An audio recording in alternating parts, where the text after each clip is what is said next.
Okay, salam and good day to everyone. So today we proceed to the second part of the chapter for the introduction chapter.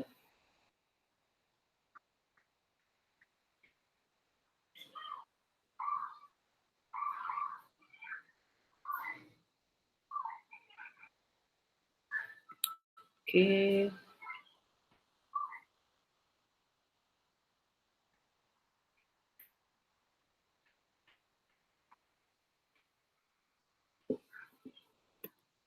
so the learning objective today is to describe three goals of a project, relate the importance of negotiation skill in project management, identify different type of projects or project life cycle, and understand RISE evaluation models for selecting projects.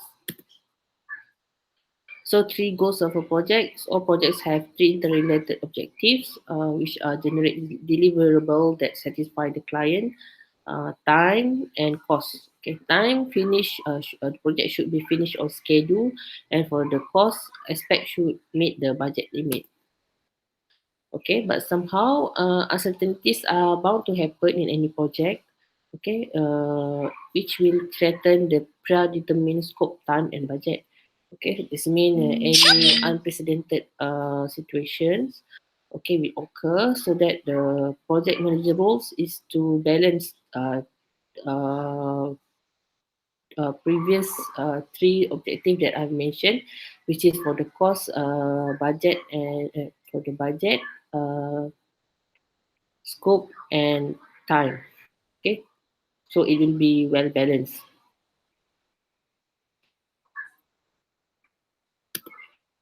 So a must-have skill in project management is the negotiation skill. Okay, so negotiation is a mutual discussion for the purpose of arriving at the terms of transaction or agreement.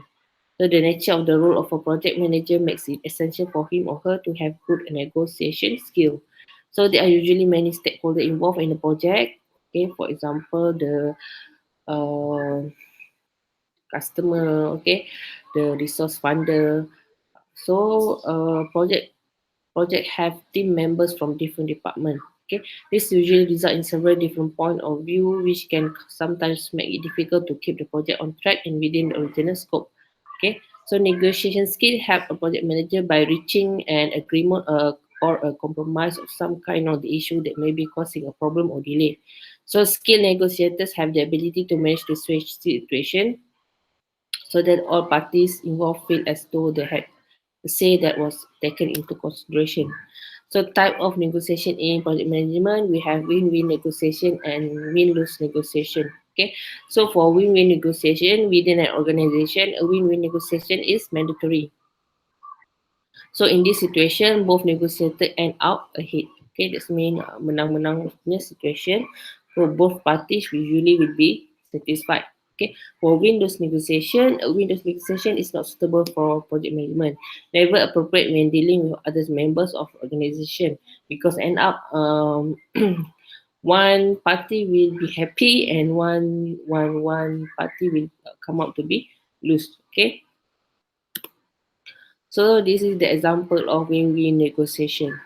Okay, maybe you can have a look at it. Okay, so class activity. Okay, this one is a negotiation skill. Create a win-win negotiation for the scenario below.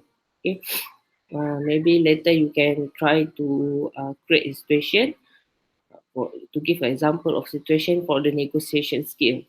Okay, okay. This type of question is quite popular for the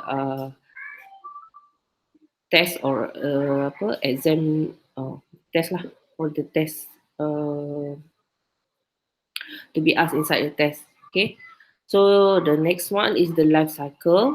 So life cycle, okay, life cycle, the human life cycle. Okay, the life cycle of the sun. So the project also have a life cycle. Everything have a life cycle. Okay, do you know that project have a life cycle too? So project life cycle, a collection of generally sequential project phases whose name and number are determined by the control needs of the organization involved in the project. Okay, project life cycle measure project completion as a function of time or resources or budget. Okay, so typical project life cycle in terms of time, okay, which is beginning or early stage, middle stage, and final stage. Okay, so for the job scope, okay, for the time, idea concept develop, project authorized. Project manager must ensure project plan reflect the wishes of client lead sponsor. Project manager must gauge the ability of the project team. Okay, must ensure the project plan is consistent with the growth of his or her firm. For the middle stage, project manager must keep the project on budget and schedule. So must anticipate uncertainties and interruption in progress. Okay, everything unplanned happen, the project manager should be able to handle it, okay, wisely. So for the final stage or end stage, its results is delivered, final report issued, project manager to ensure the specification of the project are truly met, and project manager must handle all the closing out details, making sure there are no loose ends. So there are two types of project life cycle, which is S shape and J shape. Okay, for the S shape, it means the project with a slow start but quick momentum in the middle and slow finish. For the J shape, it is slow start and have a rapid finish. So identifying the different life cycle help the project manager to focus attention and on appropriate matters to ensure successful project completion. Okay, so we go to project selection. So process of evaluating individual projects or group of projects. Okay, this is a very important part of project management, and then choosing to implement some set of them so that the objective of the parent organization will be achieved. So since project in general require a substantial investment in terms of money and resources, both of which are limited, it is of vital importance that the projects that an organization select provide good returns on resources and capital invested. So proper selection of investment project is crucial to the long run survival of every organization.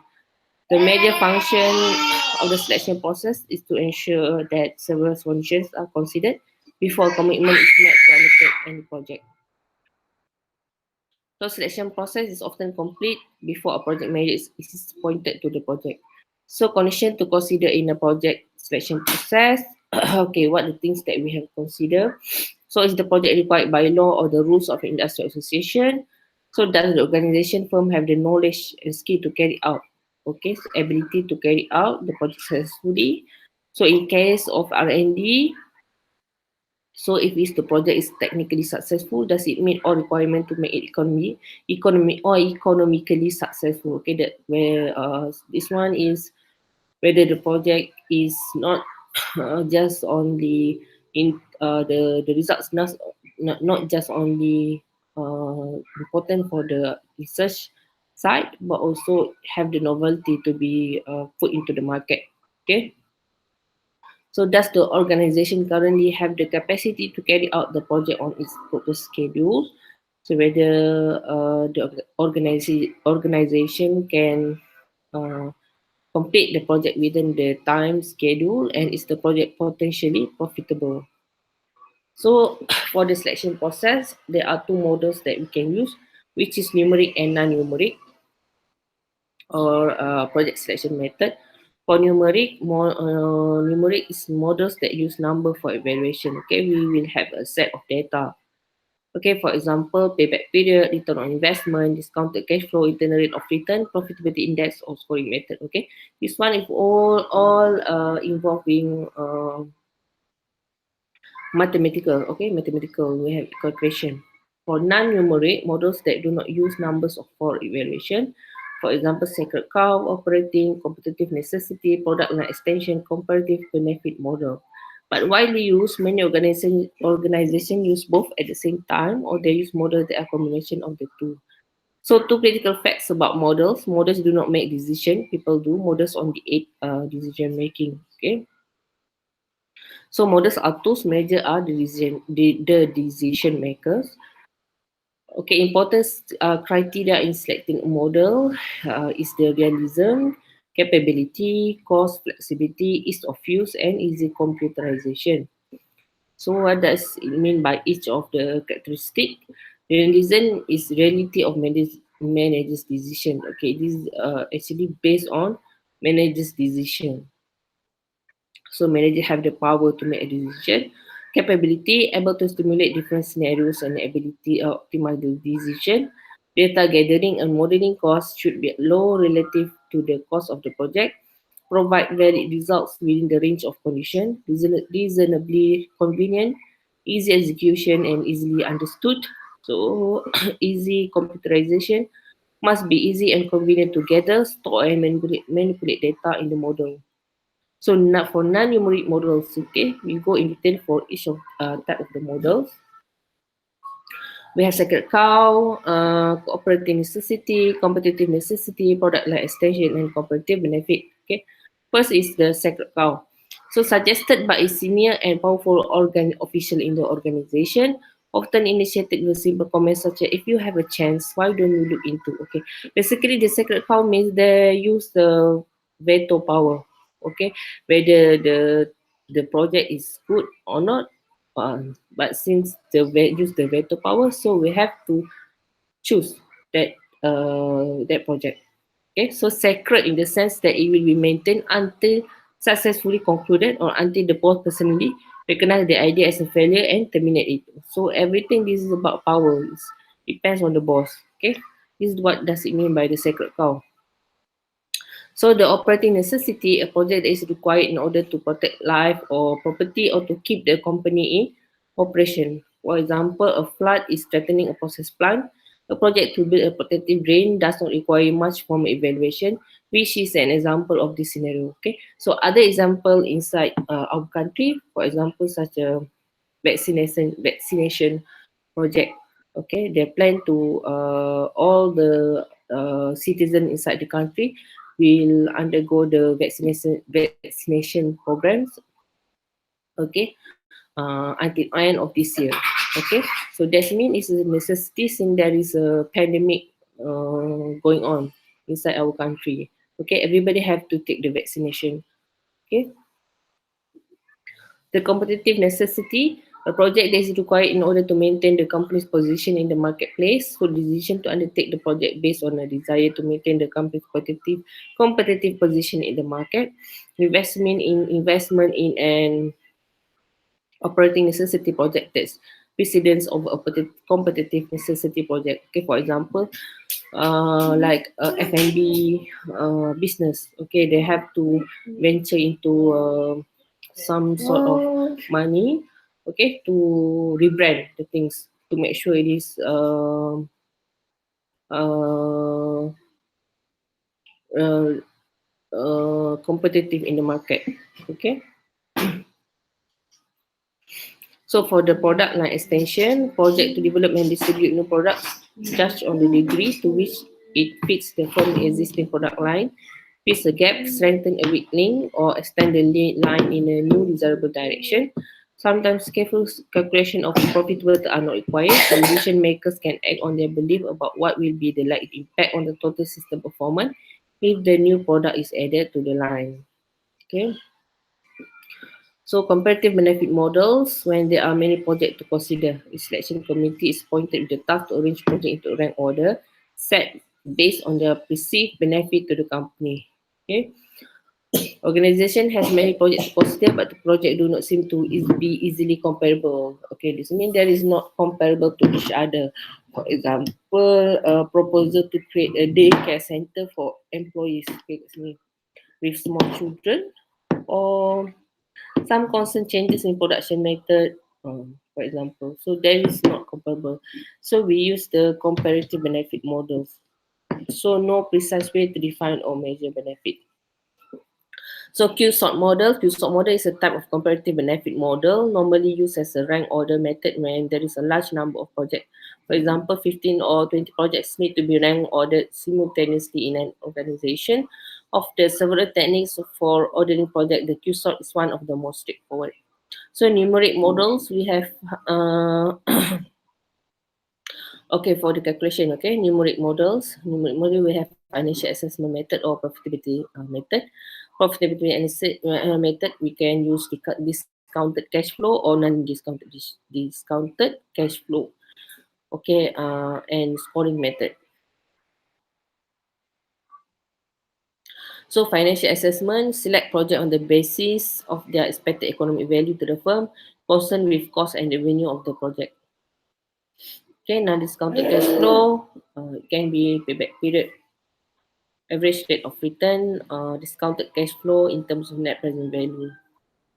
Okay, for non-discounted cash flow, which is payback period, payback period is the length of time or number of years required for a project to repay its initial fixed investment. Okay, this is the time after the start up, um, when we can get back the things that we have invested in the earlier duration of the project. Okay, so payback period equals to initial investment over annual cash flow. So the lower the payback period, the better. Okay, that means the exposure or risk to the firm is minimized. So we have uniform annual cash flow and non-uniform annual cash flow. Where uniform annual cash flow, we consider every year the money ongoing or outgoing of the project is the same. Okay, for non-uniform, there will be a varying in the uh, cash flow in and out of the project. Okay, so for example, uniform and annual cash inflow. Assume a project costs 200,000 to implement and has annual cash inflow of 25,000. So calculate the payback period. So payback period equals to initial investment over annual cash flow. So payback period is equals to 200,000 over 2,500 over year. Okay, you will get around 8 years. So example two, non-uniform annual cash flow. A company wishes to buy a new machine for 4-year project. The manager has to choose between machine A and B. Both machines have the same initial cost, 35,000, but their cash flow behave differently over the 4-year period. Determine the payback period for each of the machine. So this is what I mean as the different in and outflow of the money project.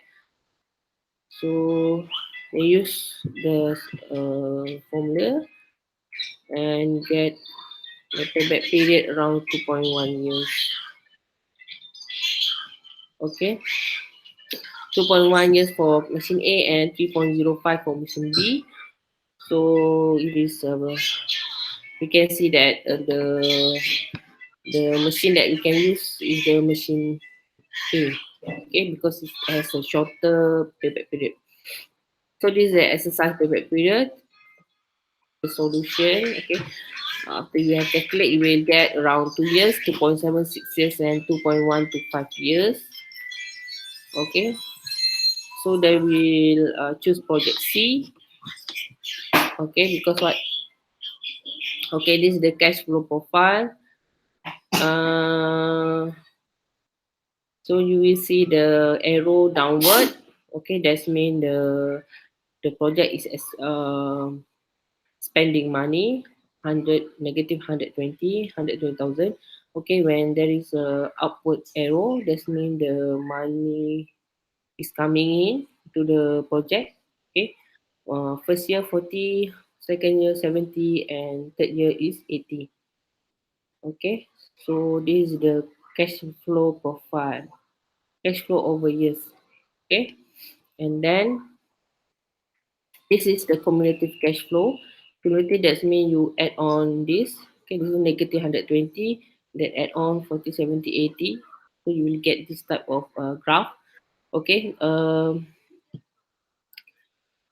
the negative side, it will go upward to the positive side. Okay, but they have a very positive slope here. Okay, this is the payback period 2.1. Okay, payback period, that means when is the time for the project where we get all the money that we have invested earlier. Okay, that means semua modal lah, modal. Yang ni dah kira keuntungan. Okay, all the revenues. Okay, so payback period 2.125 years.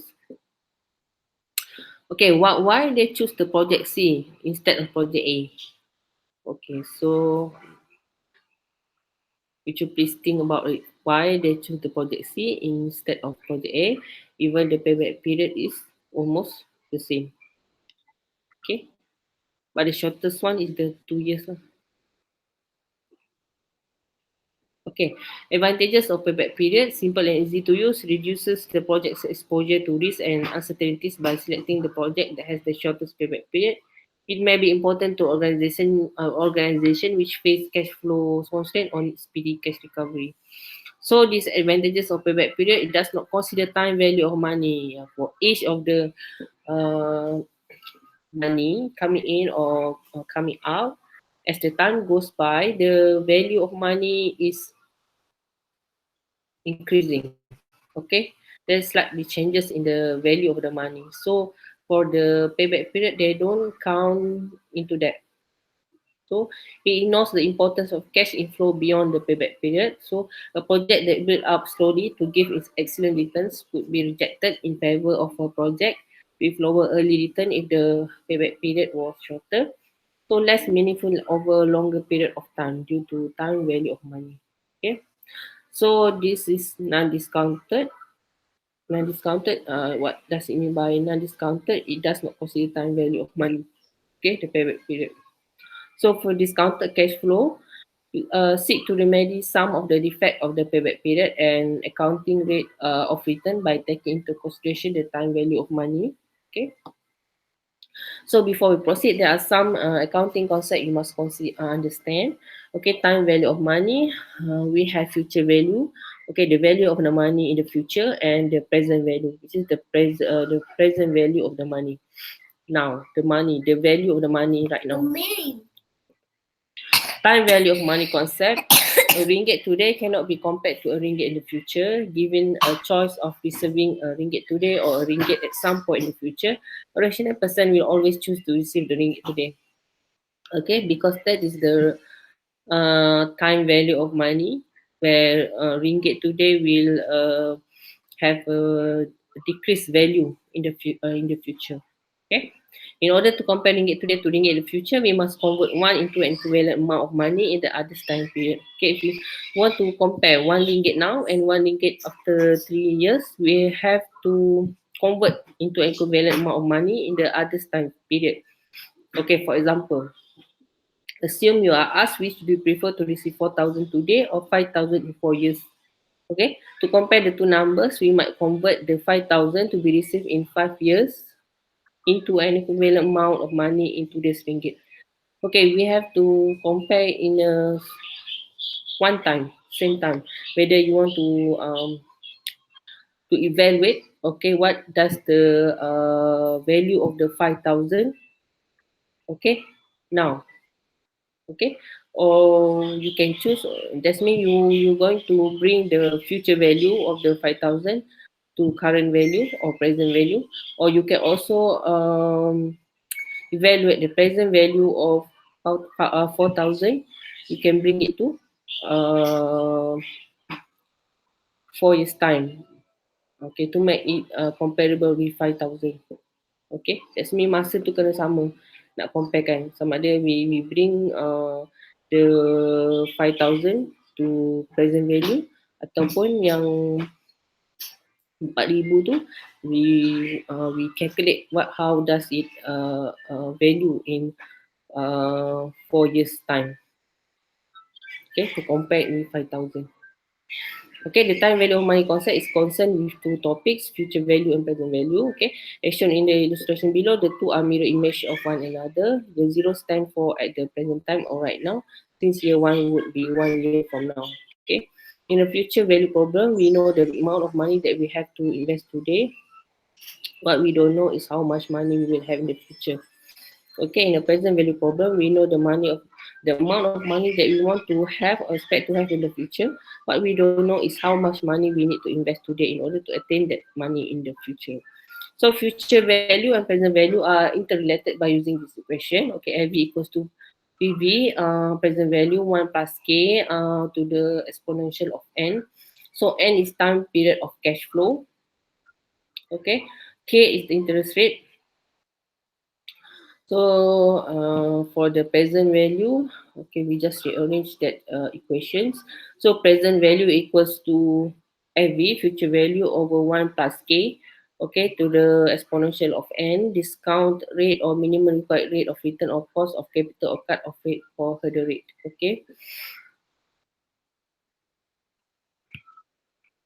So the discount rate, okay, this is the rate at which you discount future cash flows. Discount rate is by how much you discount a cash flow in the future.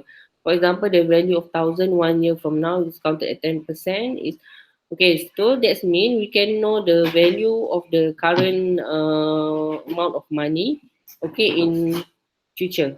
For example, after 3 years from now, okay, in terms of the value. So we're going to provide we have the value of interest rate, okay, or discount rate. So discounted at 15,000, the value is 869.57. Paying 869.57 today for 1,000 1 year from now give you a 15,000 return on your investment. So discount rate is essentially your required annual return on investment. Okay, so the more difficult aspect related to the proper use of discounted cash flow is determining the appropriate discount rate to use. While this determination is made by senior management, it has a major impact on project selection and therefore on the life of the project. Okay, so discounted cash flow, net present value, this is the question. Okay, everything net cash flow from the project, K, discount rate, and economic life of the project, and note initial investment of project.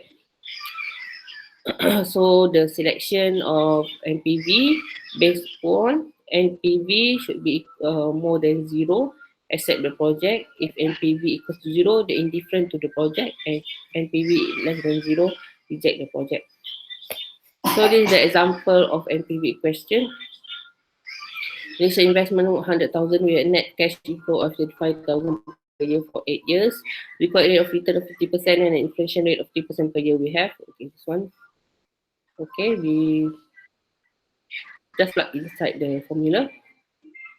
So the present value of the inflow is greater than the present value of the outflow. So the NPV is positive. Therefore, the project is acceptable. So this is the NPV exercise. Maybe you can try to do it. The management of fine electronics company is considered to purchase equipment to be attached with the main manufacturing machine. The equipment will cost 6,000 and will increase annual cash inflow by 2,200. The useful life of the equipment is 6 years. After 6 years, it will have no salvage value. The management wants a 20% return on investment. So compute net present value of this investment project.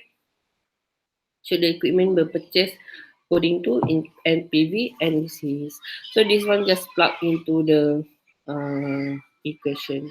Okay.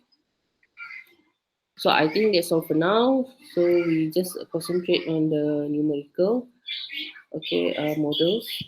This is the where the calculation will we have to do the calculation for this part. Okay, and the numerical models is the last part of this chapter.